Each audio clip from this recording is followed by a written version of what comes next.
Every year in the NFL, it's a new team. As far as goals go, we have one. Putting a f***ing ring on our finger.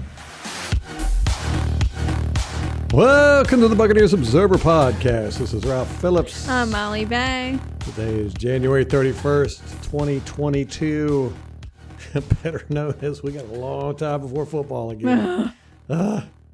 It's hibernation period. It is hibernation. That's how I feel like. I'm just kind of done with football. Yeah. I'm like, Yeah, the playoffs were yesterday. We get to see the Rams go to the Super Bowl.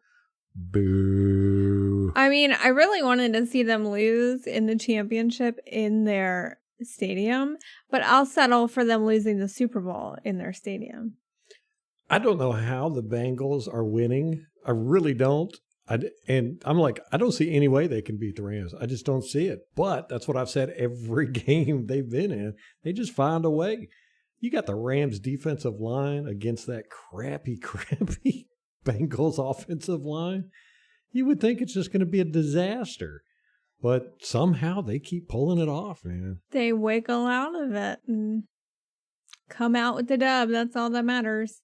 Yeah. I mean, they played close games like Cincinnati, Tennessee in the divisional round. That was 19-16, so pretty close. And then Kansas City, they only beat by a field goal, right? Yeah, they were down like 21-3. Yeah, and then they came back and won. Like, how in the world does this keep happening? Wow. Man? The Chiefs blow a lead like the Falcons. Oof. Ooh. Eesh. You went there. I went there. Yeah. All right. We got a good show for you. Relatively good anyhow, as good as things can be at the moment. I don't know. Yeah. We'll see what we can do. Muster up. Yeah. We got the All-22. We're going to talk about that. What did Ralph see? And then we're just going to cover news, all the stuff that's going on with the Bucs and around the league, talk a little bit about the playoffs, all that good stuff. So, anything you want to say, Molly, before we get to going? No, let's just get to it. Okay. All right. What did Ralph see in the All-22? I tell you, I spent 2 days watching this. I think it was Tuesday and Wednesday last week. Just like tears in your beard the whole time, right? Yes. Just like, I mean, you're laughing, but I was depressed. It got me sad. It is depressing. I was sad. I didn't even want to do a podcast last week. I was just like, man, I just need to. And it's silly. I'm a grown man. Upset about sports ball. Whatever. We invest so much time and energy in this stuff, and then you just see it collapse. Mm-hmm. And there's only one team at the end of the year that's happy. Yeah. And 31 others are like, oh, hey, this should have been ours. Yeah. I guess, when you're out of it in August or October like we normally are, it's not as bad at this time of year, but, you can be excited about the draft coming up and all that good stuff. But with the draft, I forgot about that. Yeah. We got to listen to people talk about the draft. Well, they're starting it already. Yeah. Draft guys are geared up. They're ready to go. Yeah, this is their time to shine. This is it, man. So, it was hard to watch this. I'm not going to lie. It was hard. And now I want to start off with this. The Rams played good. They made few mistakes, very few mistakes, but they didn't beat us. Not even close. We beat ourselves. We beat the hell out of ourselves. And with a large helping from the refs. It was a very close game, and all mistakes mattered in that game. Just a little bit here, a little bit there, and we made, I counted like 15, 20 mistakes. Unforced errors, just bad stuff. And it hurt because it was probably one of the worst games we played all year long. And, after that great comeback, I tell you, man, it's really hard to talk about this game, because we kept shooting ourselves in the foot, but then we came back and tied it, and then we shot ourselves in the foot to lose it. And you're like, what? How in the world? And it wasn't just like one player. It was like everybody. We had some guys that were really out there playing hard and hustling and all that, but then we had some guys that were not. We're going to talk about that because Ralph's a little pissed. Oh, no. Are you going to name names? I'm naming names, man. Ooh, okay. And some of them you ain't going to like. Oh. Yeah. Huh. But that's why I say that we were the better team. We were the better team. Maybe not in this game, per se. I mean, the Rams deserve to win this game. It hurts to say that. But we beat ourselves. It wasn't the Rams didn't beat us. We beat ourselves. We were the better team. We are the better team. You got the excuses of the injuries, which when you look back, I mean, we just got crushed by injuries this year and still ended up with 13-4 record? I mean, it was amazing. Look at our wide receivers. Just devastated. Godwin out. Antonio Brown, an idiot. Scotty Miller was out. Grayson out. Perriman out. I mean, in this game, we had Cameron Brate as our slot receiver in the fourth quarter because we just didn't have anybody else to put. We had no more receivers. We had our tight end. Offensive line. You had Tristan Wirfs hurt. You had Jensen hurt. I'm not talking about this game. I'm talking about the whole season. Our running backs. Remember our running backs? We had to go out and get Le'Veon Bell at one point because we had no running backs left. Our secondary. We all know what happened there. I mean, from game one. This game that we lost was the first time that the whole secondary played together since game one. Our starting secondary. Our defensive line. Outside linebackers. Barrett, JPP, both hurt. Mm-hmm. And we were just devastated by injuries, but still at 13-4 season. And almost won this game. Should have won this game. We should have. We shot ourselves in the foot. I'll get to that in a minute. So we were the better team. Like I said, all year long, our backups are starters on most teams. And our backups came in and played well to give us a 13-4 season. And it's really incredible at the amount of injuries we had that we made it as far as we did. And no other team could have done that, But, all teams get injuries. You can't use that as an excuse. But we are the better team. That's why I say the NFL got robbed. We got robbed because they're going to have to watch the Rams and the Bengals in the Super Bowl. Come on. I'm more excited about seeing the Bengals just because they're kind of an underdog. Yeah. And they came out of nowhere. Everybody loves an so underdog. Yeah, it's an underdog story, but it's just kind of interesting where you aren't getting the same team over and over again. I thought the 49ers had this game against the Rams, and I was like, okay, I want to know who out there picked the 49ers and the Bengals in the Super Bowl. I know, right? You deserve all the money that can be bestowed upon you if you pick those two to go to the Super Bowl. No kidding. Rams, they were kind of a favorite, but I think you picked them, right? I didn't pick them to go to the Super Bowl, but I said, if we don't go, they were going. Yeah. They were the only team I was worried about in the NFL. But they were not a better team than us. I don't want anybody to think that. We'll get to this here in a second. But they played well. They didn't make a whole lot of mistakes, Okay. A very interesting thing with this game, we had 72 plays on offense. The Rams had 72 plays on offense. We had 72 plays on defense, and they had 72 plays on defense. Never seen that before. Totally balanced.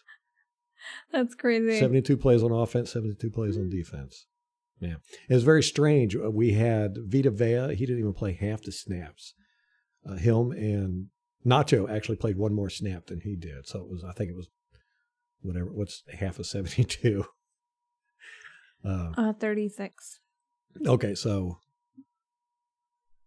Vita played 35 and Nacho played 37, something like that. Which I found that very strange. I was like, why'd they put Nacho in there? Golston only played 21 snaps. That was very strange. And when he was out there, he was pretty effective. Yeah. Don't know what was going on with that before. I want to start this off by saying that the refs were absolutely horrible. We talked about that after, the podcast last Monday, and we touched on a lot of stuff. And I said, I can't wait to look at the All-22 because I know I'm going to see a bunch of holding and stuff by the Rams that was uncalled. Didn't really see that. Oh. It surprised me. They played a relatively clean game in that aspect. There was some holding, one on a specific play I'm going to bring up here in a little bit. But we had penalties too that weren't called. There was one time Sue grabbed hold of Stafford's helmet, and he grabbed hold of it plain as day, and that wasn't called. We had a couple face masks that weren't called, hands to the face, stuff like that. But so it balanced out as far as those little penalties are concerned. But there was 3 big penalties, and we touched on these penalties, and I went over them in the All-22, and it's just, they were infuriating. The Brady getting hit by Von Miller, where he bloodied his lip. I don't know if Hockley was picking his nose at that point or something to miss that, but Von Miller broke every rule you could think of in that play. How he didn't see it, I don't know, because it was plain as day on All-22. Now, the rule book, Section 2, Article 9, says defenseless player. A players in a defenseless posture are a player in the act of or just after throwing a pass. It's called a passing posture. That is considered a defenseless player.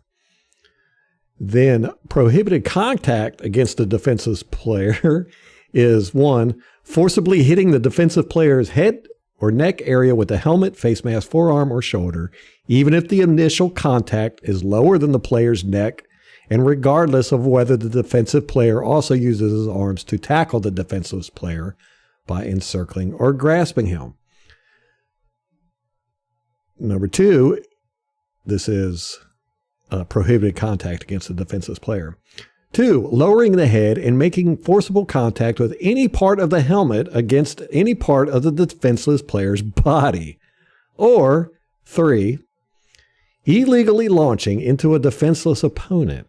It is an illegal launch if a player, 1, leaves both feet prior to contact to spring forward and upward into his opponent, and 2, uses any part of his helmet to initiate forcible contact against any part of his opponent's body.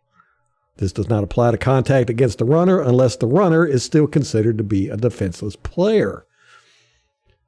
What a joke. Every single one of those happened during that play. Von Miller got by Donovan Smith.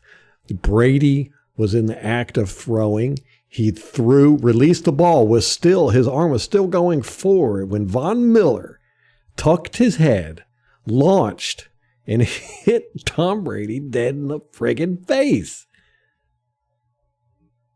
I mean, I actually got this on the All-22 on the clips. I'm going to have it on my Tiffy video, but I'm also going to do a breakdown of these 3 plays in particular for another video.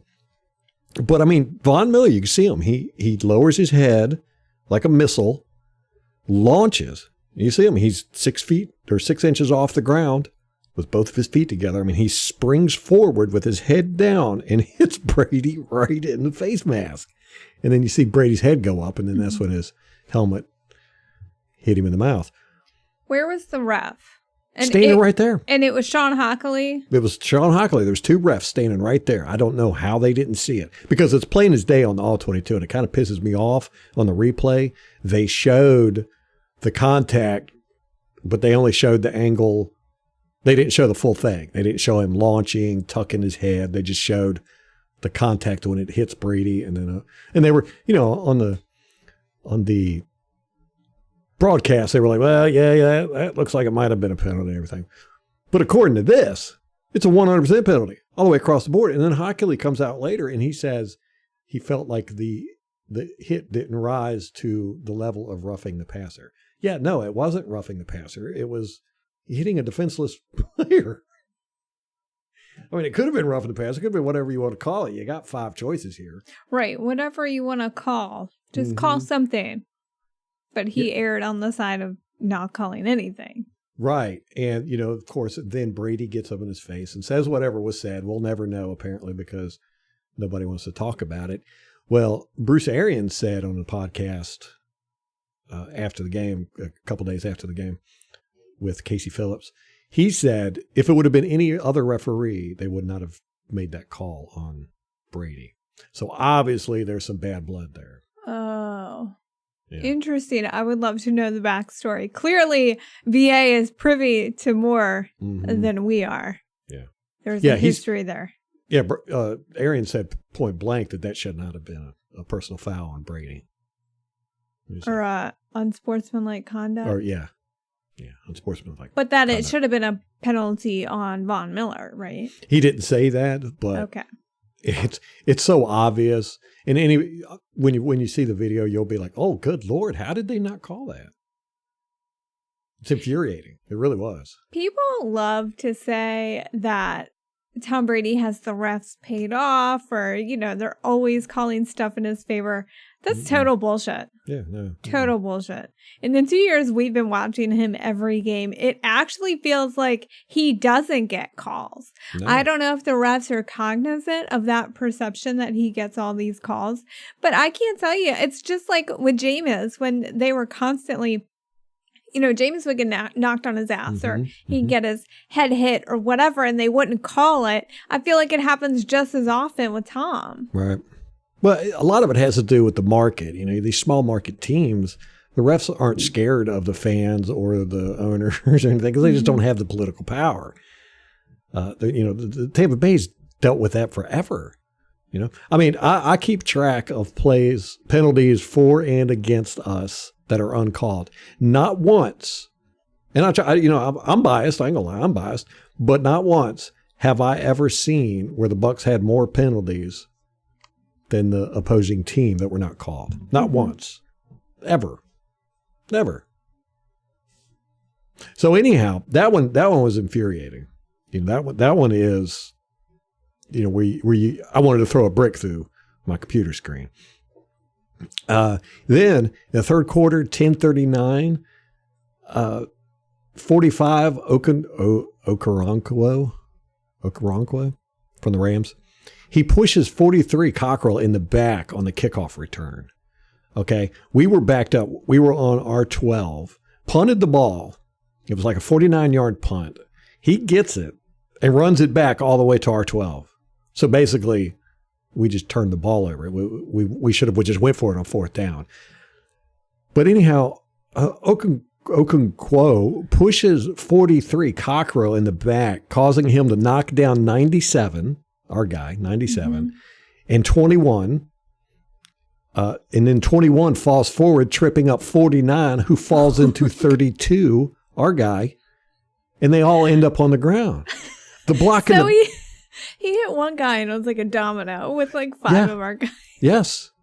Like half of our special teams unit he took out with that one block in the back. Yeah, exactly. Yeah. And it led directly to a touchdown. Because they ended up getting the ball on the Tampa Bay 12. And I think I recall seeing that one on the broadcast. And I was like, there's a block in the back. Yep, you said it. You were like, what are all those guys doing laying on the ground? And you said there had to have been a block in the back or something there. And and it was blatant too. I mean, the guy just pushes him just as hard as he could. And Cockrell went flying forward and ended up knocking over all these people. It was a domino effect. How the refs didn't see that, or at least like you went, whoa, wait a minute, there had to have been something there. So that was infuriating. Directly led to a touchdown, that one penalty. Then there was the penalty in the fourth quarter, 12-22, when Evans got hit in the head after the play. According to the referees, that penalty was complete bullshit. They said it was after the play, not after the play. There was no whistle before. Right. The whistle happened after Evans got hit in the face. The ball was still in the air when he got hit.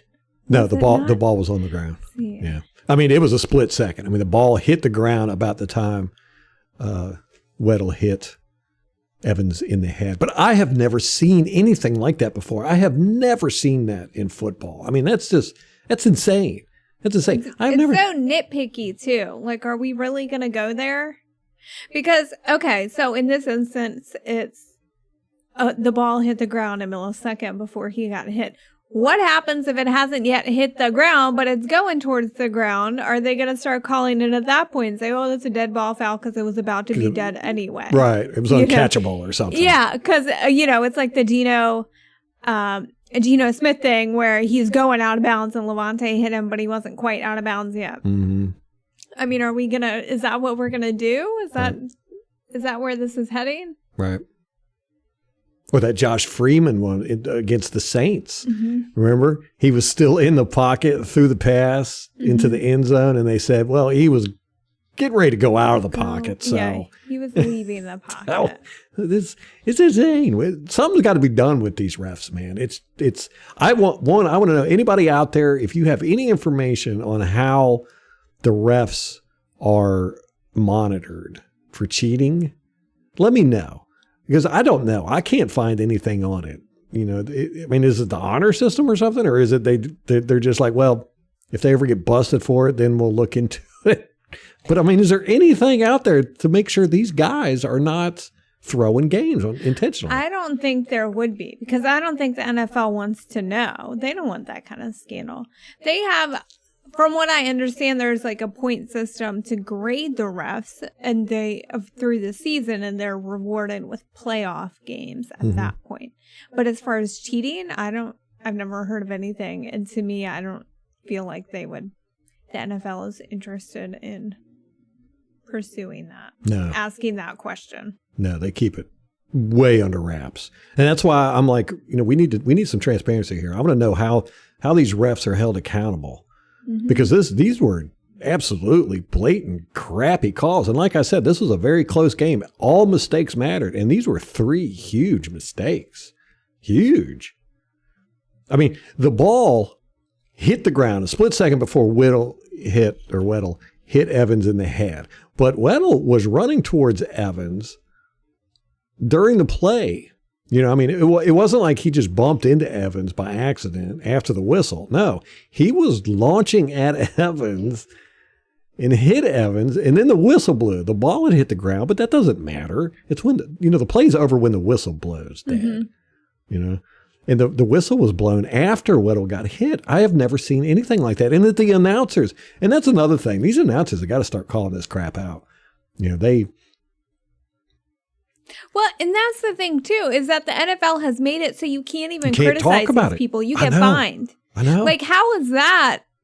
It doesn't happen, like a player can criticize a coach on the podium, theoretically. They don't. Mm-hmm. That's horrible for business and locker room cohesion, but it can happen. You're not fined. Mm-hmm.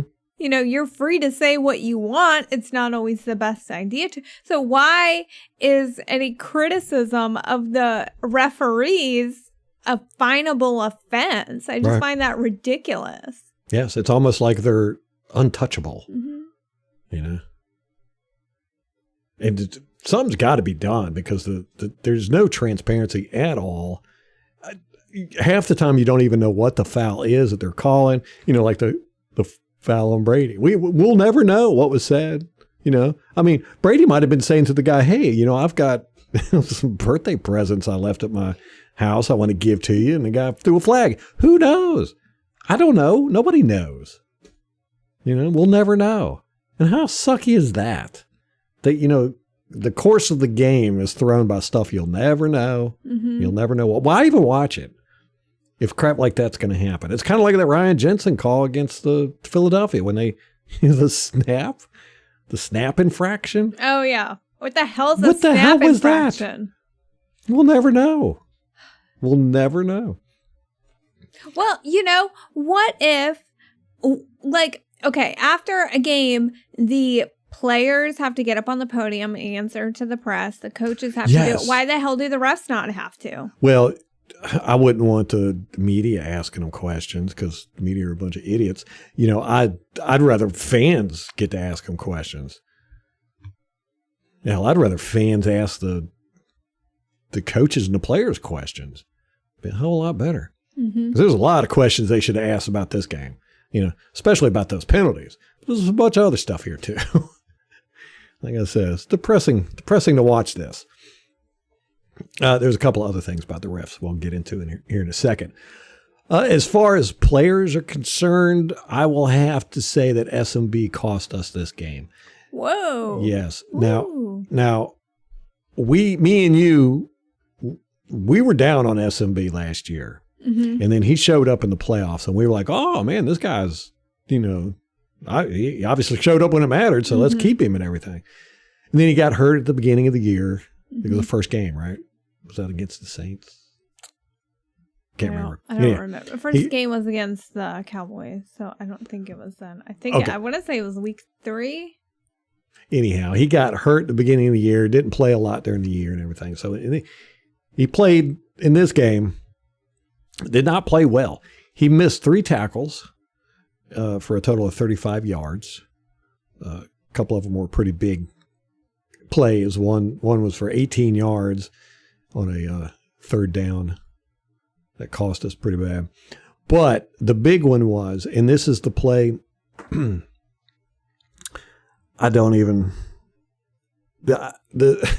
this play, and I had mentioned it in the last podcast, the 44-yard play that set them up in the field goal, that one didn't bother me. It was the play before it, the 20-yard play.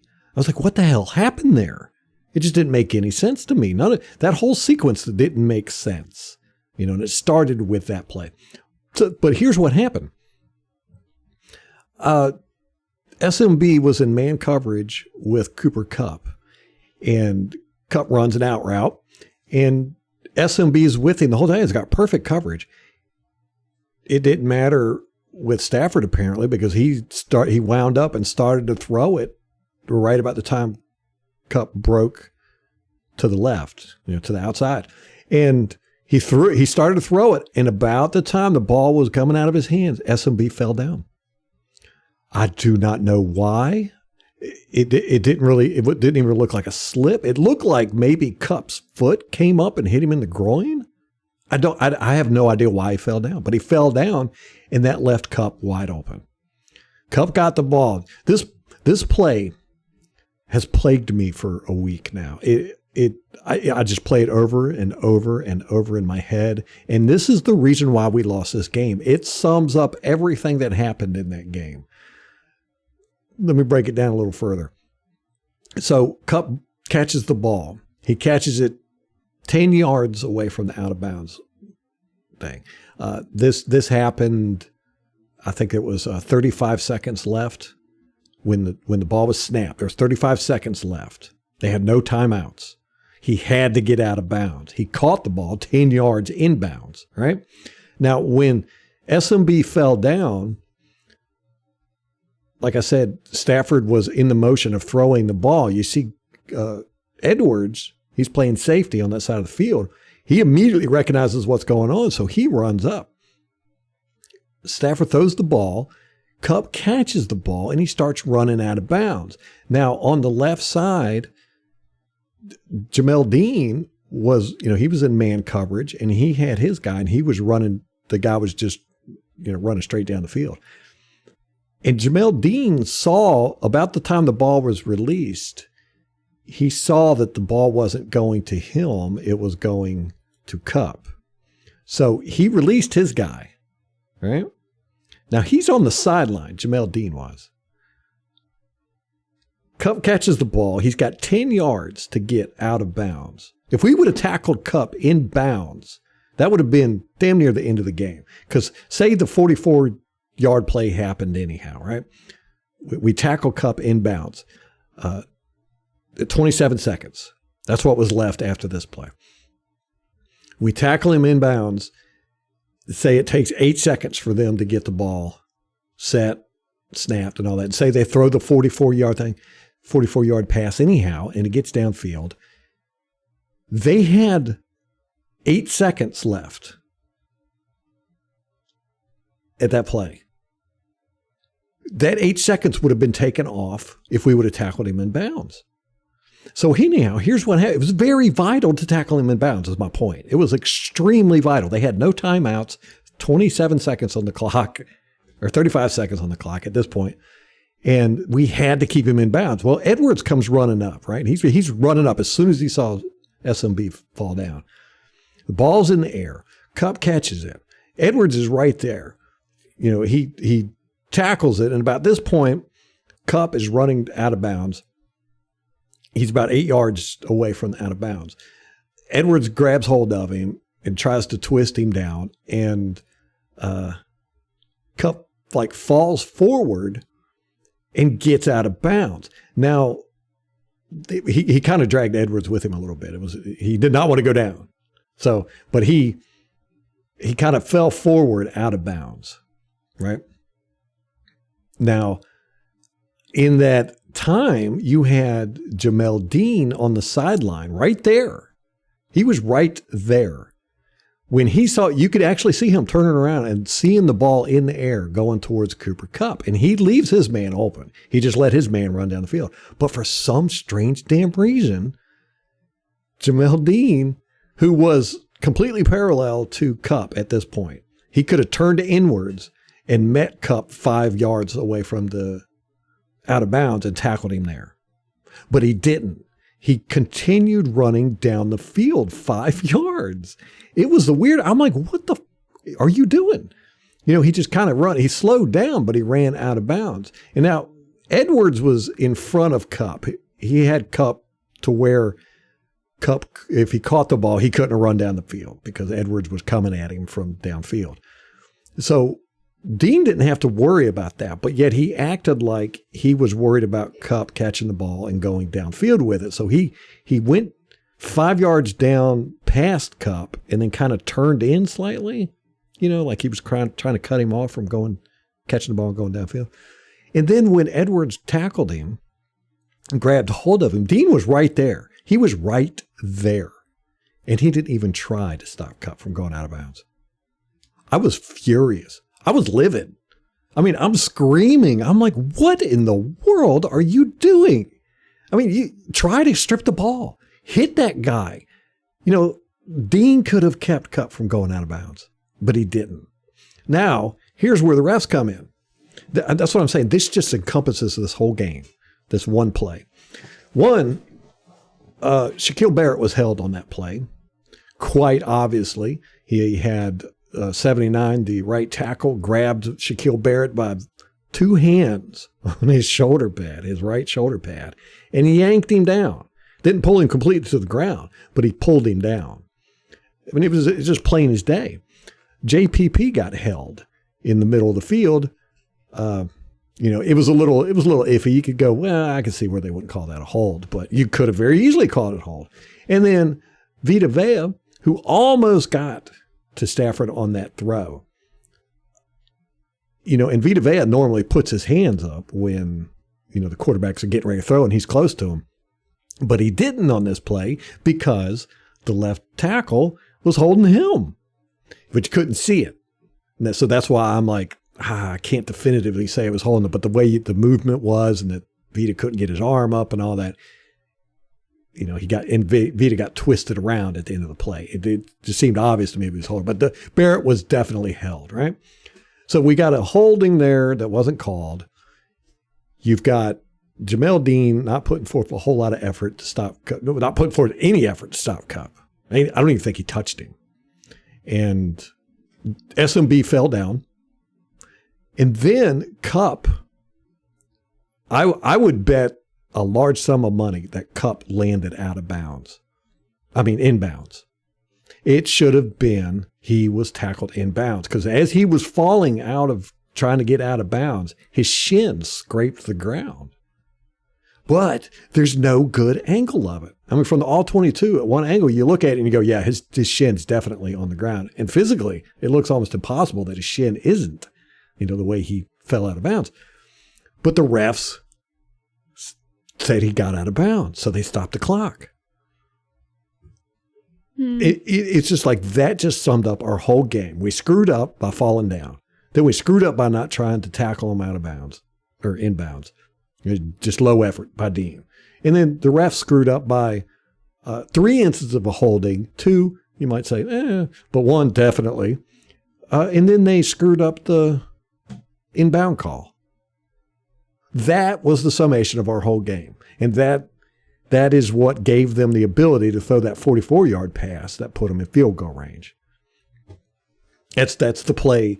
I swear to God, I've run this over 1,000 times in my head, and it's just, it's almost nauseating.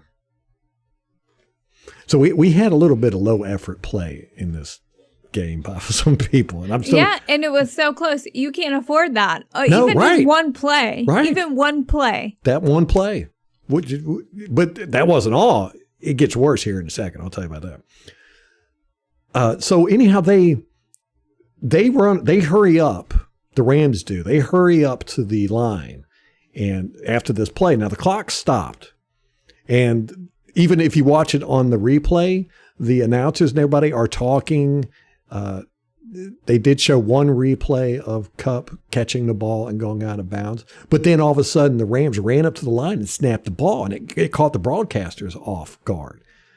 Because if you look, the first, they didn't catch the snap.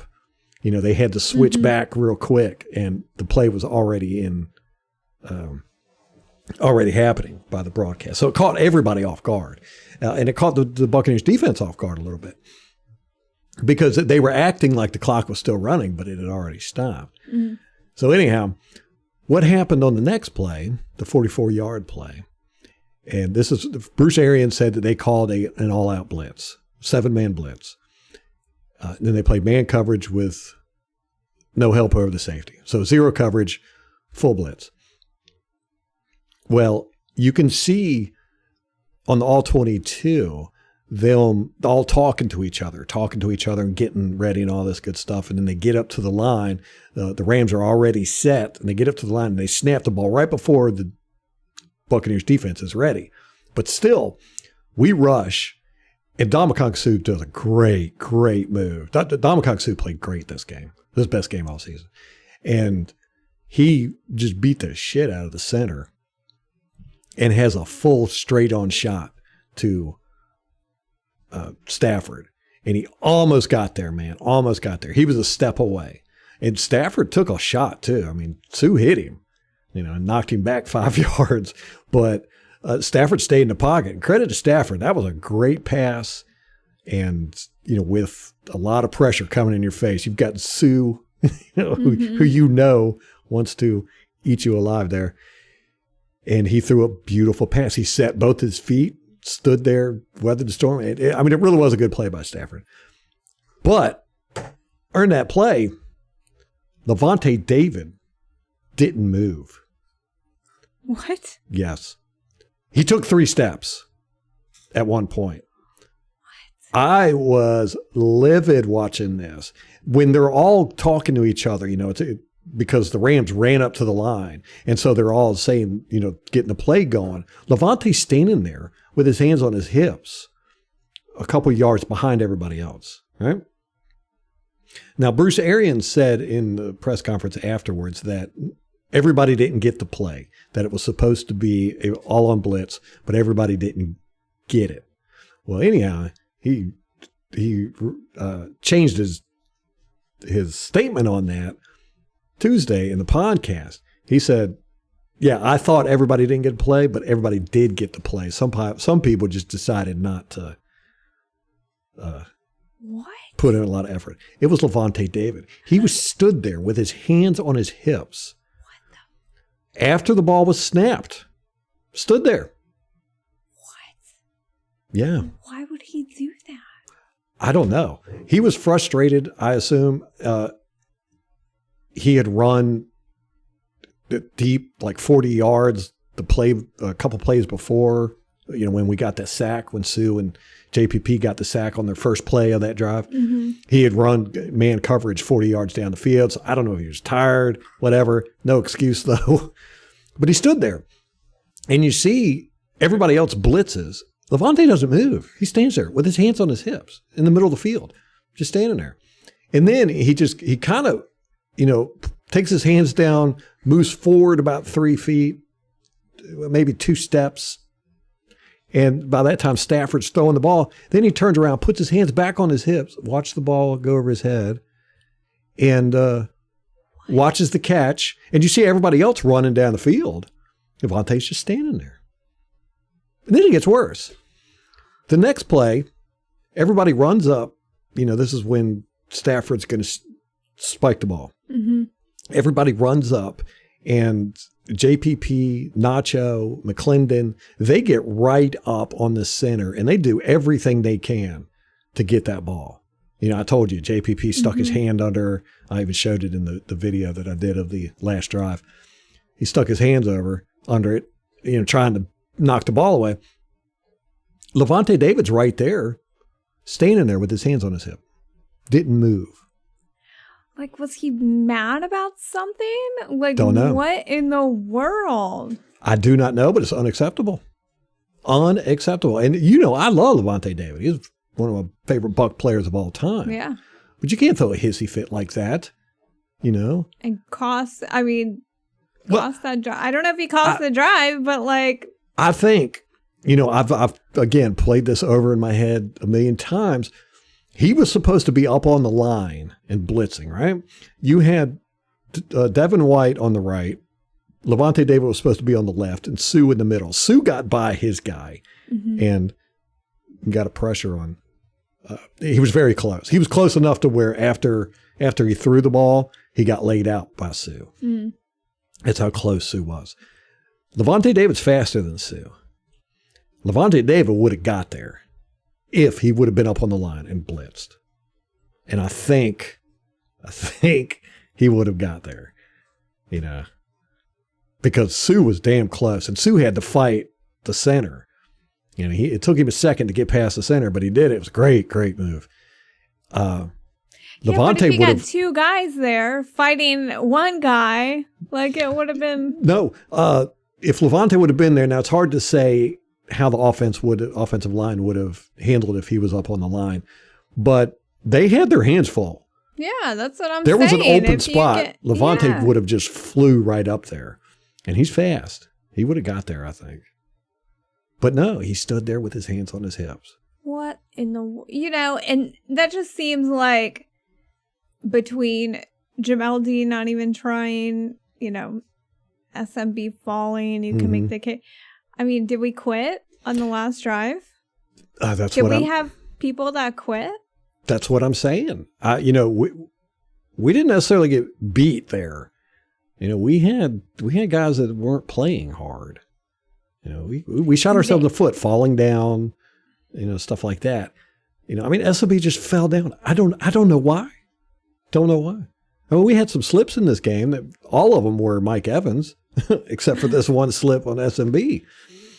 Nobody else slipped. I don't think it was a slip. I don't know why he fell down. I really don't, but it left Kupp wide open. Now, Lavonte David did this earlier in the game too, when Jamel Dean forced that fumble and SMB picked it up. Now, it's funny. I'm talking about Jamel Dean and SMB screwing up on that play, but they had a good play there. But on that play, when SMB picked the ball up, Lavonte David stood there. He didn't try to block anybody. I mean, he literally stopped and stood there and watched the play happen. What in the world? I don't know. Now, if he was upset about the play where SMB fell down and Kupp caught the ball and he got out of bounds, I could understand him being upset about that. And Lavonte David got upset earlier in the game and got a penalty, remember, for taking his helmet off and throwing it? Plus, so it was like a whole game for him. It was a whole. His mind was not there. No, in a bad place. I think he had 11 tackles, but I've only got one play on my sheets that was a good play by Lavonte David. Mm-hmm. Yeah, he had 11 total and 7 solo and a TFL. Yeah, he didn't have a great game. He had one good play. Devin White played well. He had some good play. Devin White was out there. He was trying. I mean, he was definitely trying. But Lavonte David just was not putting forth ever. And like I said, he had some extremely questionable attitude. But when he was just standing there with his hands on his hips, I'm like, I don't care what's going on. You do not do that. You quit on your team, man. Mm-hmm. You quit. And I love Lavonte. I don't know what's going on. And that's what I'm saying with the media. why aren't they asking about that? I mean, that's some serious crap. You stand in the middle of the field with your hands on your hips during a 44-yard game-winning play? And then on the play next to it, everybody else is trying to get the ball. And it wasn't like he was standing in the end zone with his hands on the hip. No, he was standing there right with the three guys that were trying to get the ball. He was standing with them with his hands on his hips. They were trying. He wasn't. That play will haunt me forever, that 20-yard play with Cooper Kupp catching it. I swear to God, he was in bounds. But even if the officials would have said, okay, let's see, let's replay it because we couldn't call, it was within the 2 minutes, so we couldn't call, throw the red flag. They would have had to. But even if they would have done that, it wouldn't have mattered because, by the time they looked at it and all that stuff, the Rams would have been ready for the next play. They'd been set. Well, and they would have got the clock stoppage anyway, because they got to review it. Exactly. So it's kind of a moot point then. Like I said, there's no definitive angle that he was down, but like through the nature of physics, it looks like impossible that he wouldn't have been down. I mean, to me, it looks like his shin was laying on the ground, but it is what it is. That play will haunt me forever, man. Man. Yeah. Let me see. Just in there. Donovan Smith, 8 bad plays. All against Von Miller, I think. All of them. So he struggled with him. Yeah, but it wasn't that Donovan Smith was playing bad. He was just getting beat. Yeah. And it was really, Von Miller's kind of a smaller guy. He's kind of like Barrett. He's not a really big guy. And the way he would bend that corner, Donovan just couldn't get his hands on him right. There was just nowhere for him to grab him. And a lot of times you could see Donovan was like, oh, I got this one, I got this one, I got this one. And you look like you were like, oh, good blocking, good block. And then all of a sudden, nope. Yeah, Von Miller would just do that little spin thing and bam, he hit Brady's arm. And you're like, how in the world did he do that? So that Donovan had a rough day, like we said. Josh Wells played great. Really? Surprised the crap out of me. Okay. He had one play where Aaron Donald. Oh my God. Okay. He had one play where Aaron Donald beat him for a quarterback hit, which caused an errant pass. And he did get beat by 54 for a sack in the fourth quarter. I mean, that's not bad. No. It was basically how everybody on the offensive line did. Everybody on the offensive line got beat by Aaron Donald, except Donovan Smith. I mean, what are you going to do? Yeah. How crazy is that? Who got beat by Von Miller time and again. Right. Let me see. Kappa, he got beat. Jensen got beat twice by Donald, but both of them were just pressures on Brady. Marpet was beat by Donald for a TFL. But to be honest with you, Donald didn't really do that much. I was not impressed with him. He beat everybody, but he wasn't doing it consistently. I think our offensive line did a lot better than I thought, except for Donovan Smith. I was like, but it wasn't the old Donovan Smith where he was just slouching off. No, he was just getting pure beat. Yeah, it wasn't for lack of effort. And it was really just a technique thing. The way Donovan plays, the way Von Miller plays, it just seems like they meshed in a bad way and to the advantage of Von Miller. And that happens. It happens. Yeah, even the best. Football's about matchups. So. Yep. Sue played great. Devin White played good. Barrett. Oh, my God, my boy Barrett. Non-existent. Oh. Non-existent. Dang it. And 79, the guy he went up against. The right tackle. Yes. Just whooped him all day long. Now, Bruce Arians said that Barrett was hurt and he was wearing a brace. And I don't know if it really limited his movement or anything, but Barrett did not really try hard either. Normally Barrett's got all these moves that he puts on. He didn't really do that. He was just kind of running into the guy and then just kind of standing there with him. A couple times he tried to get around. The guy would get him in a headlock or bear hug or whatever. Oh, yeah. That guy was like headlocking him all day long. Did he do like the thing where you hold the forehead like at arm and then they're like you do your little like brother or something? Yeah, your little brother. Yeah, Barrett didn't beat him once. Not once. Man. And it wasn't even close.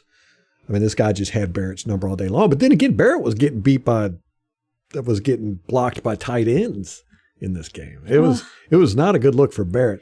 Not our best showing, it sounds like, by any, like, where were our studs? Right. Now, Barrett, he came out after the second half, and he totally changed his stance and his position. It was weird. He's never done this before. You see it with boxers all the time where they'll switch to southpaw. Mm-hmm. That's what he did in this game. Normally, Barrett lines up on the outside of the left tackle or the right tackle in the C gap. After the second half, because he wasn't getting anywhere. I mean, he was getting no pressure. He was totally non-effective.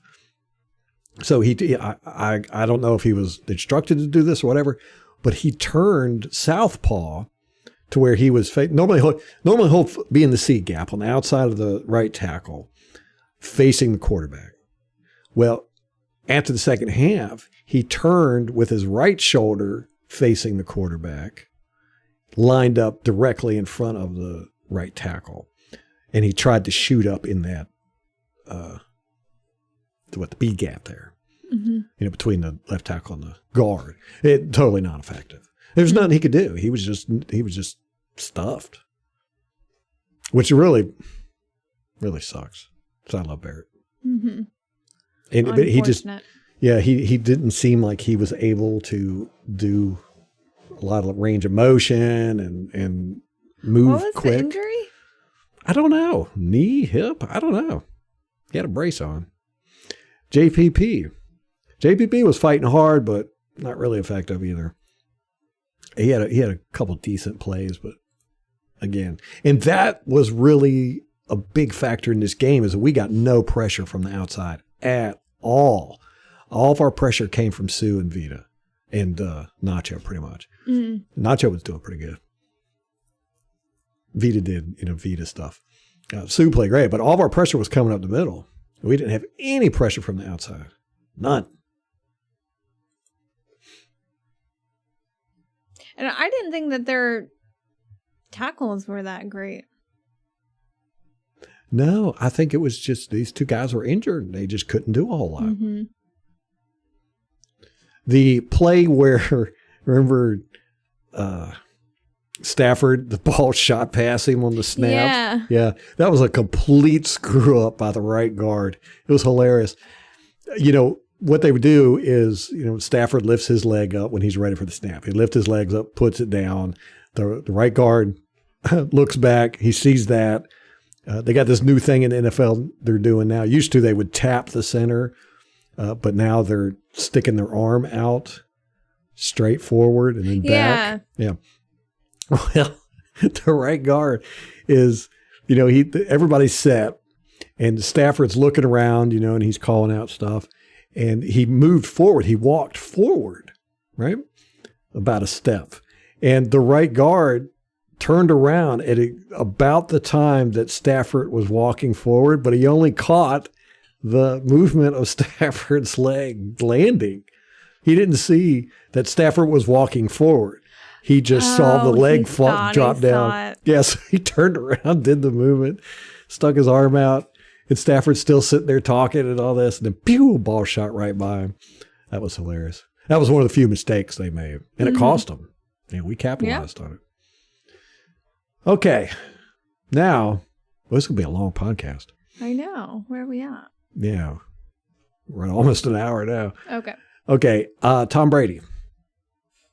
Now, one of the things I always ragged on Jameis Winston about, gave him a hard time about, is missing open receivers, not being able to see the field.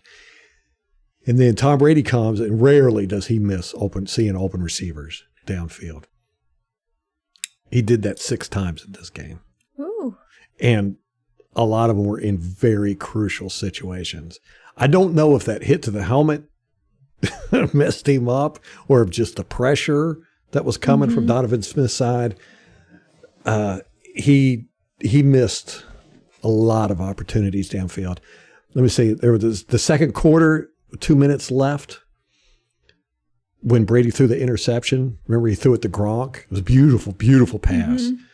But that safety just came over. It was really a good interception on his part. He just jumped in front of it, snatched that ball away, everything. Mike Evans was wide open on the other side. Oh. Yeah, it would have been a touchdown. He was wide open over there. Now, and the reason why this has happened during this game is because the safeties were watching Tom Brady's head and reading his eyes, and they know that he doesn't look off a lot, and they're used to practicing against Matthew Stafford, which that might be one of his best assets, is that he's very, very tricky with his, the way he looks. He'll look guys off. He'll make you think he's throwing over here when he's throwing over there. He's excellent at that. He's probably the best in the league at it. And so they're used to that. And they know Tom Brady doesn't do that. So they were reading his head and his eyes the whole time. Well, they saw him look over at Gronkowski. So both safeties ran over there. That's why they were able to jump that ball, because the one safety was running in that direction way before Brady threw the ball. But in doing that, they were left Tom Brady Mike Evans wide open over on the left. As soon as Tom Brady looked over at Gronkowski, they started heading in that direction and left Mike Evans. He had beat his guy, and he was wide open. Would have been a touchdown, yeah. Oh, no, they were almost all like that. Third quarter, 3:10, we were on the Rams 13. It was 3rd and 11.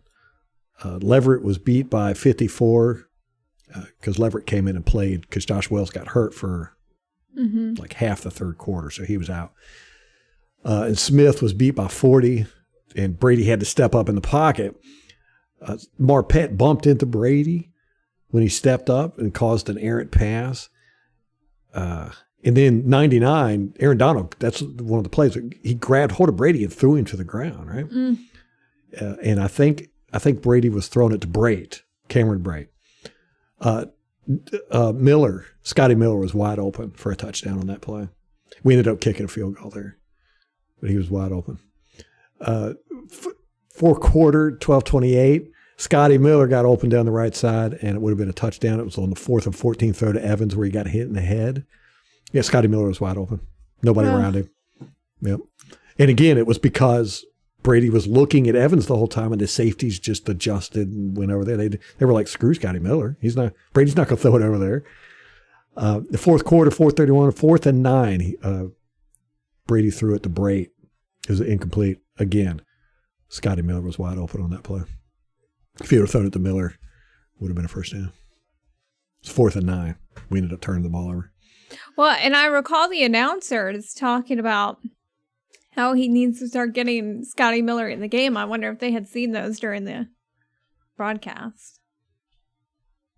I saw a couple of them during the broadcast, but on all 22, they really popped out. But it was really because the safeties were reading Tom Brady and adjusting depending on where he was looking. It's unfortunate that he didn't pick up on that and try to adjust accordingly. Yes. Yes, it really was. The fourth quarter at 3:56, this was kind of funny. Brady lined up behind Marpet and shotgun. Yeah, he's not the center. Wrong guy. But that was the one where he did throw it to Scotty Miller, and it was a great contested catch, which, that's something they've talked about with Scotty Miller. He's not really good at those contested catches. The gritty. He did on that one. But that was funny. Brady lined up behind Marpet, and, he was calling and everything. And I was like, oh, my God, I don't remember this. And then you see right at the last second, right before he hiked the ball, he went, oh, crap, and moved over to behind Jensen. Whoops. Yeah. We only had 3 dropped passes and maybe 1 or 2 miscommunicated plays between the receivers and Brady. So that was good. But overall, we just shot ourselves in the foot. And we couldn't make those mistakes. I mean, this was a close game. I say we couldn't make them, but we made like 15, damn near 20. Somewhere between 15 and 20. Unforced errors. Have that. Yes. Cut it in half. But just one of them probably we would have won in the game. And I think they had like 4 errors. I mean, it was ridiculous over bounds. We just shot ourselves. We lost this game. We beat ourselves. Well, and that's the difference between playoff football. You know, you got to be ready for you can't do this kind of crap in the playoffs. That's that play with Dean when he didn't sacrifice his body to keep Kupp in bounds. I'm just like, wow, that of course you're not going to win like that. Yeah, you can't win playoff football like that. No. I mean, you don't have any more games left. Why do you care if you get hurt? Yeah. You know? Do whatever it takes to keep that guy in bounds. I mean, he didn't even touch him. He didn't even try. It just, left a bad taste in my mouth. I was really sad watching all this. I just seeing David do that, and SMB slipping, the ref calling, and you're just like, oh my God, what is going on? This isn't the team I know. Yeah. It really wasn't. I mean, to see Brady not see all these open receivers, to see our offensive line get beat, mainly Donovan, like that through the whole game. To see Lavonte David with his poor effort. To see Barrett and JPP do nothing. And I'm not saying they weren't trying. Yeah. But it's kind of hard to tell the difference sometimes. Right. If you're. I mean, don't you the result matters. If you try that hard and you can't get anywhere. I mean, I appreciate the effort, but. It's not the team that I've seen play for the past 2 years. And it just kind of, with all that you've said, it just feels like they didn't really want it that bad. Like, did we get the one ring and everyone but Tom Brady is fine with that? Well, that's what I'm saying. I mean, there were some guys out there that were really playing hard. Sue, Devin White, the whole offensive line played hard. I mean, they were doing what they could. Yeah. Mike Evans. He was out there balling.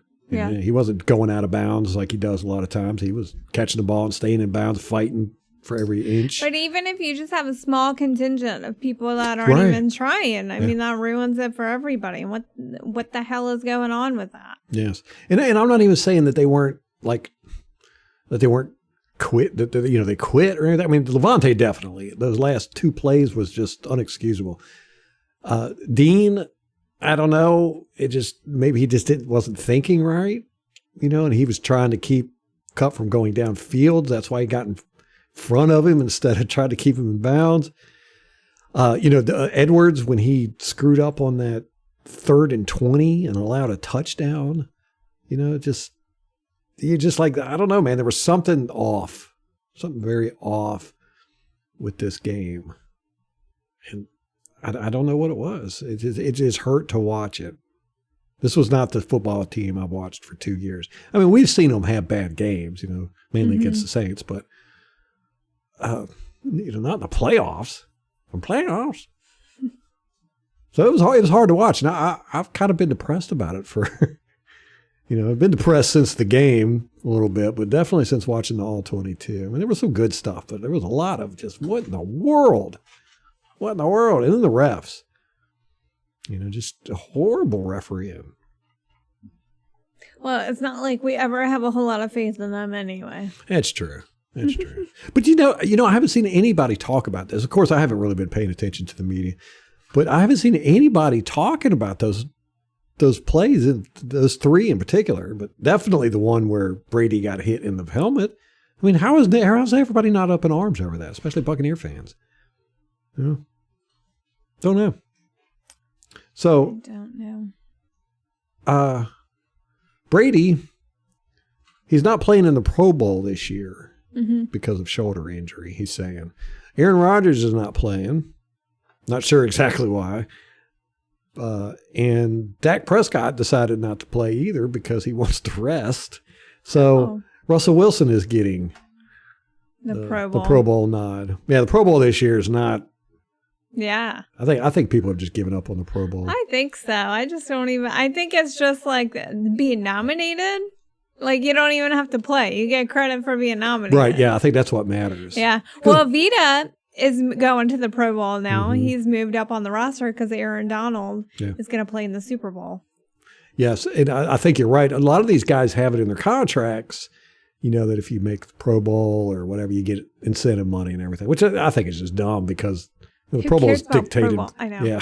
It's a popularity contest. Yeah, You want the most popular players on your team? Is that what we're doing? Right. Tristan Wirfs, we talked about his ankle injury last time. Now they're saying, he may or may not get surgery on the ankle, but he is not playing in the Pro Bowl, but he's going to the Pro Bowl. So I know. Where's it at this year? Do you know? I have no idea. Let me look it up. But he's flying out under his own expense to go cheer on his Buccaneer brothers. Oh, that's cool. Weird, but cool. I know everybody here has heard that Tom Brady is supposed to be retiring. Who was it? Adam Schefter? Oh my gosh. Okay, hold on. The Pro Bowl is in Vegas. And it's on February 6th. So, okay, so let's talk about this whole Brady thing. Day before, all the championship games, 2 championship games, happen to be our daughter's birthday as well. And so we have a house full of people. We're entertaining. Ralph gets an alert on his phone and he shows it to me. Mm-hmm. It's the most depressing thing. Ruined our whole day. Tom Brady. At least 2 hours. And it was 2 hours later before he came. Well, I felt like at the time, like it came out from Schefter, who's a scumbag. And I was just like, yeah, I'll believe it when it comes from Tom Brady's mouth. Like, I don't believe any of these corporate journalists, but I think that Schefter is one of the worst.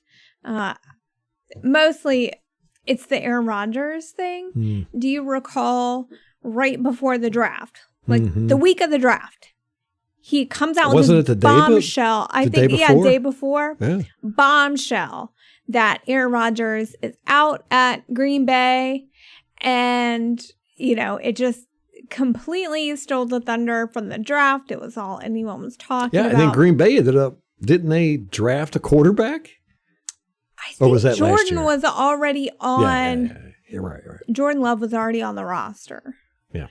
But he, it was the season where we had beat Green Bay in the NFC Championship, and Aaron, was not exactly personal at the end of the press conference. And anyway, so there was speculation anyway. And then Schefter drops this bombshell the day before the draft that Aaron Rodgers is unhappy with Green Bay and he wants out. And then later admits he made the whole thing up. Right. He was like, I just had a general sense. Like, I didn't have like a source per se. It was just things that I had heard and I just put it all together to create this story. So in my eyes, Schefter has no credibility where these big things are concerned. And in fact, on Twitter, after the fallout from this whole thing, several journalists came out and were like, yeah, Schefter is not,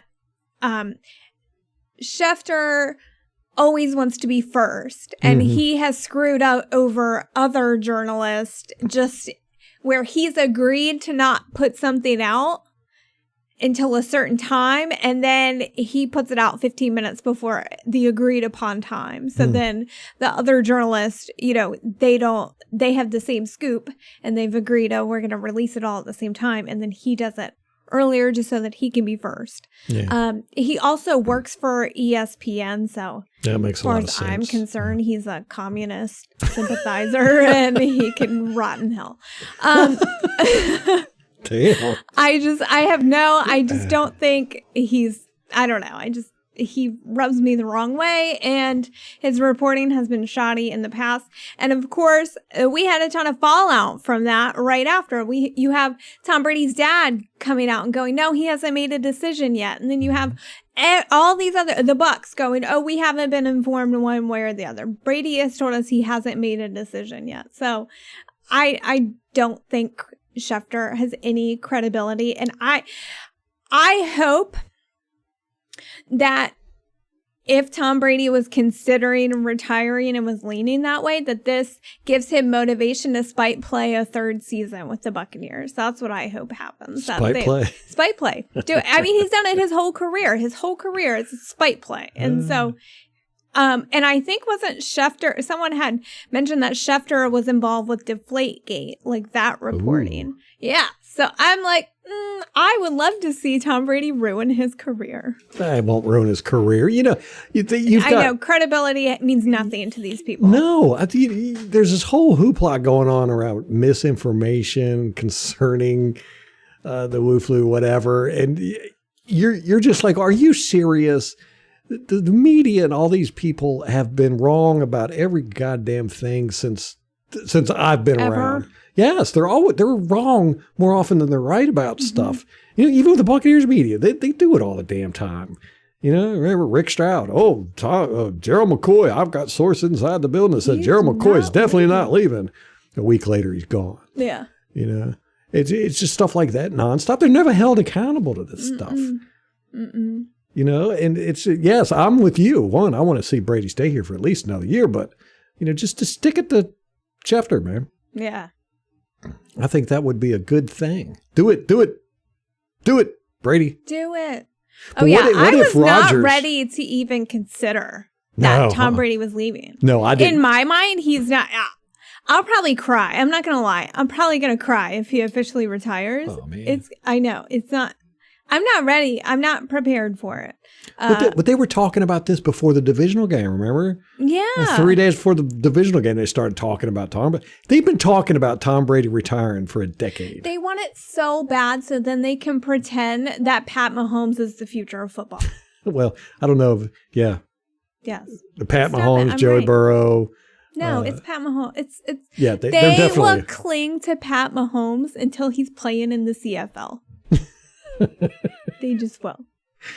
They want it to be so bad. Oh, man. You know, it wouldn't surprise me if Brady does retire. I'd hate it. I know he wouldn't announce it this early, I wouldn't think. I mean, I don't think so either. And Tom Brady has too much respect for the game to do it the day before the championship games. Like, what kind of dick move is that? Yeah, you're Schefter, exactly right. Yeah. You freaking scumbag. He's got no respect for the game. Right. To release that. Like, ugh, he's such a shitbag. God, I can't stand this guy. So I think if Tom were to announce it, it would be probably after the Super Bowl. I don't think he would do it to steal anybody's thunder. Exactly. He's got a lot of respect for the history of this game and the what do you call it? The culture, whatever. Mm-hmm. Yeah, he wouldn't do that stuff. Mm-hmm. It's just, I don't know, man. I don't know. But, you know, I mean, the guy's taken a lot of sacks. He's taken more sacks than any quarterback in history, like 550 or something. Ralph. What? He's played more than any quarterback in history. Yeah, I know, but that doesn't, I mean, he's taken a beating. You saw him get a bloody lip. He takes beatings in his pliability training. Like, that's what TB12 is. What about this? What about Brady retires and we get Aaron Rodgers? Done. Yeah, I wouldn't be mad about that. I would not be mad about that. I don't think it's going to happen. I think he is going to spite play at Green Bay until he retires just because of idiot Schefter.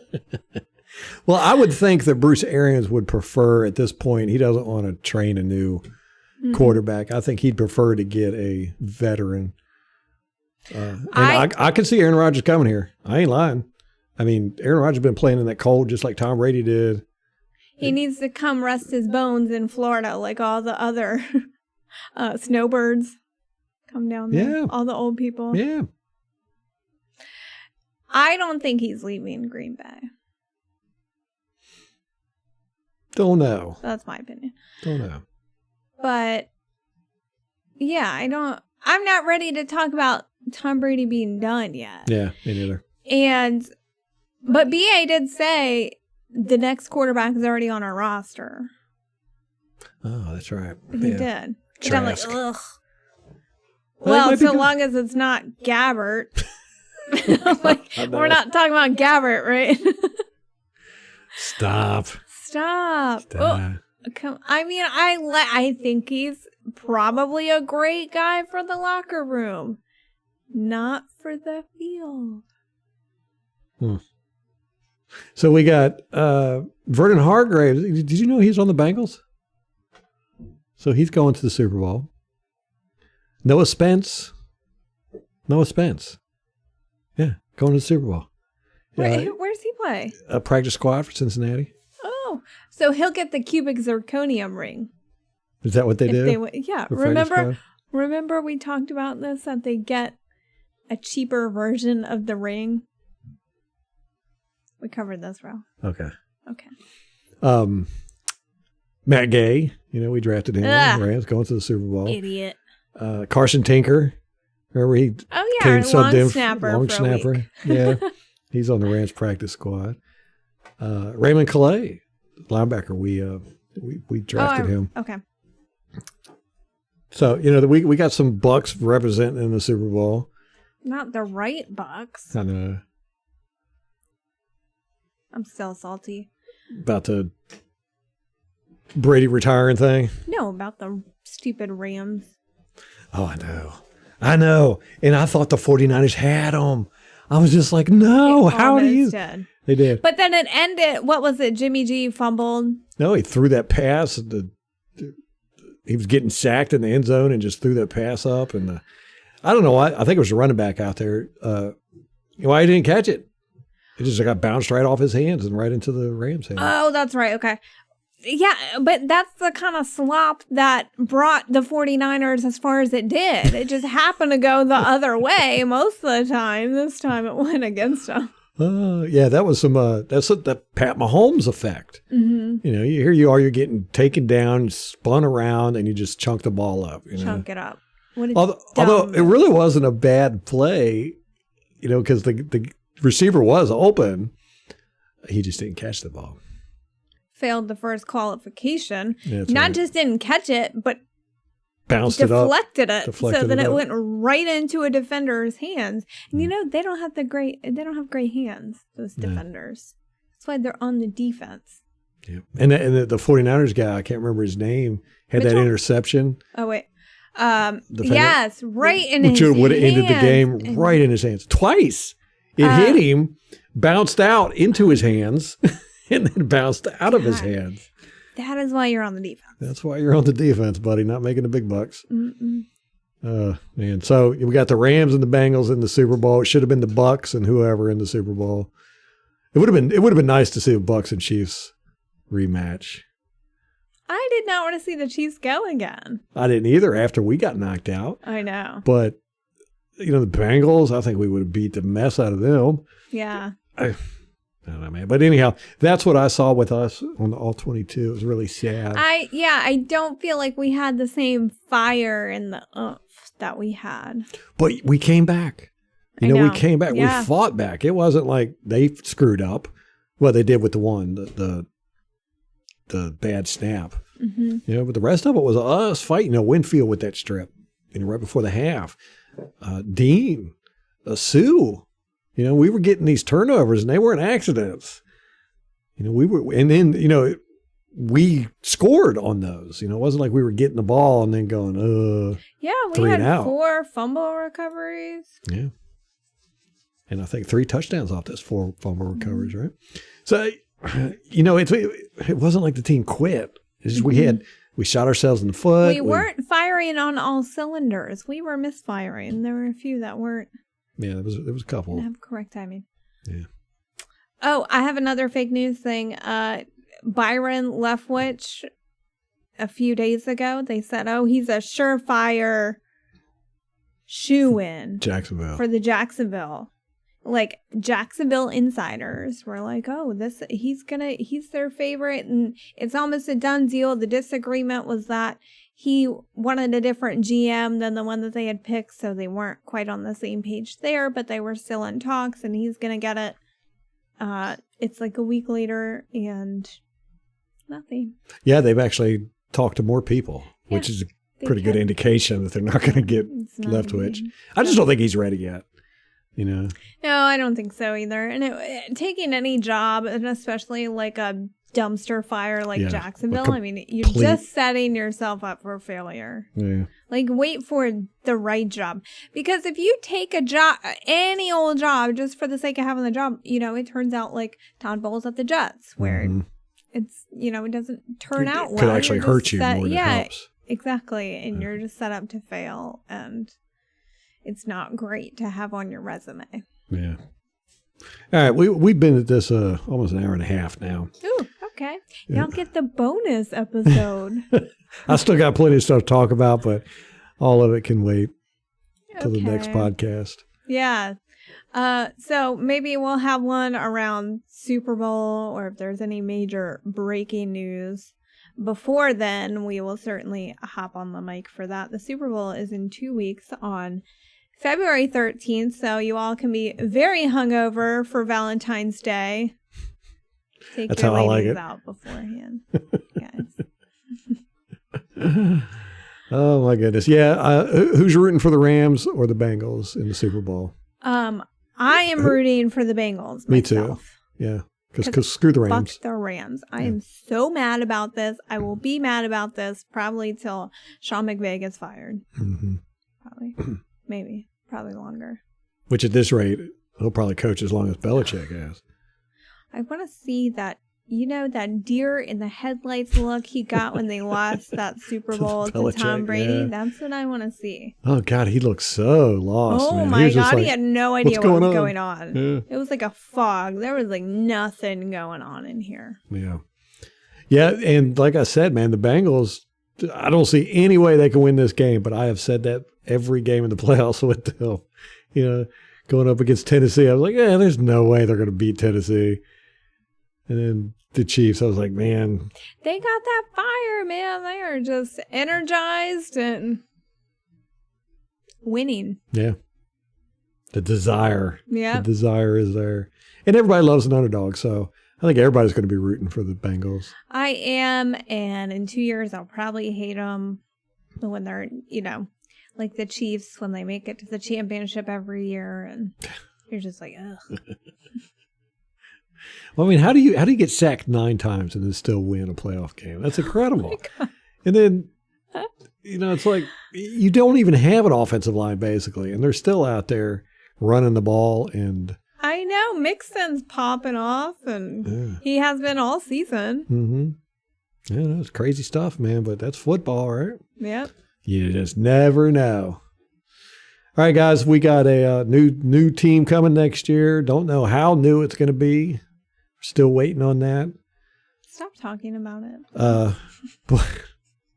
You're depressing me. we still root for the name on the front of the jerseys. No matter who's here, we're rooting for them. Go Bucs, right? Ain't that the same? It hurts, man. I'm just like, bleh. All right, you done? Dang it. You done? Let's wrap this up. I could complain for 20 more minutes. I know. Let's just wrap it up. Yeah, maybe we'll do another podcast like Wednesday or Friday or something. A complaining. Complaining. It's the whining podcast. The whiny podcast. All right, guys, that's going to wrap it up for us. Till next time. Go Bucs.